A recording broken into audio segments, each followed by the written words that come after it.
কি টেস্ট, এর মতো টেস্ট, কি স্বাদ, এর মতো স্বাদ আর কিছুতে পাওয়া যাবে না। গাছ থেকে ঢিল মেরে যে কুল পায়ে খাওয়ার অভ্যেসটা এখনও ছাড়িনি, এত বড় হয়ে গেছি তবু।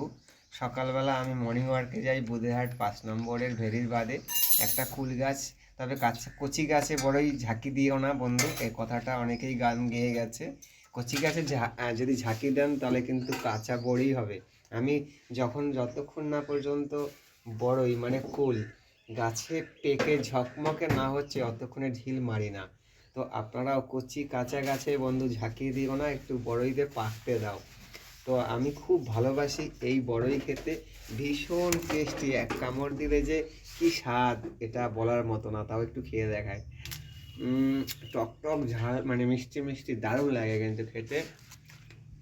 তো এই স্বাদটা কিন্তু এই যে গাছ থেকে পেরে এনে খাচ্ছি, এরকম স্বাদ কিন্তু কেনা বড়তে কোনোদিন পাওয়া যায় না। এবং টক ঝাল টক মিষ্টি যে টেস্টটা, এটা কিন্তু খুবই মানে প্রাকৃতিক স্বাদ, খুব ভালো লাগে আমার খেতে। আপনারাও এরকম অভিজ্ঞতা থাকলে জানাবেন।